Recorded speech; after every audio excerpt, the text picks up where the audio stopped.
You open your phone. Somebody got the job. Somebody bought the flat. Somebody is engaged. And a very specific feeling arrives. Not envy exactly.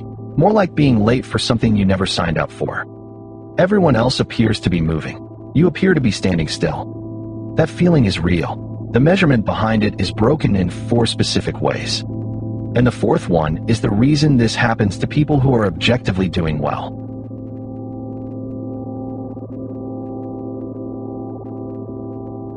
You have complete access to one person's private experience. Yours. Every doubt, every rejection, every night you did nothing. All of it counted.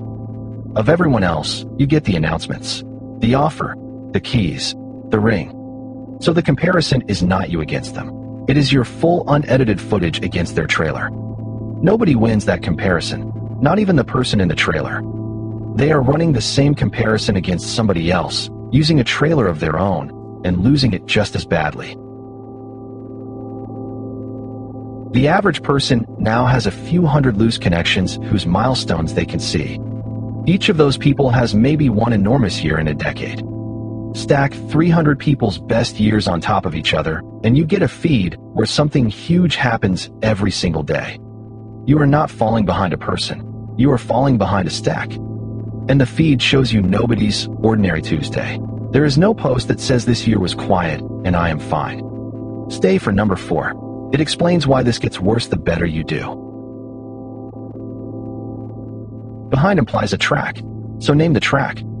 Most people, pushed, describe a schedule they absorbed rather than chose.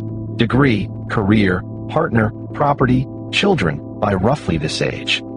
That schedule is an average, and an average describes almost nobody exactly, which is the entire point of an average.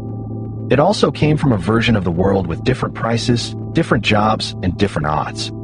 You can be late to a schedule and still be exactly on time for your own life. Both statements can be true. And notice you only ever feel behind on the things you can see. Nobody feels behind on how good a friend they are, because there is no leaderboard for it.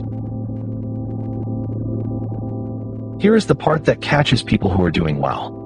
When people compare themselves, they overwhelmingly compare upward, toward whoever is doing better. Which means the comparison never resolves. Every rung you reach has someone standing on the next one. This is why the feeling does not disappear when things improve. Improve, and you simply compare against a higher group. The feeling was never tracking your position. It was tracking the direction you were looking. Which explains something people find confusing about themselves. They hit the goal, feel fine for about a week, and then the feeling returns unchanged. None of this means the feeling is stupid. It means it is a measurement error, and errors can be corrected. There is one comparison you actually have full data on both sides of. You, now, against you 2 years ago. Most people are shocked by that one, because progress that happened slowly never announced itself. And if a life genuinely needs changing, change it. Just make the decision from your own data, not from a stack of other people's best days. If you needed to hear that today, subscribe. Read people, not minds.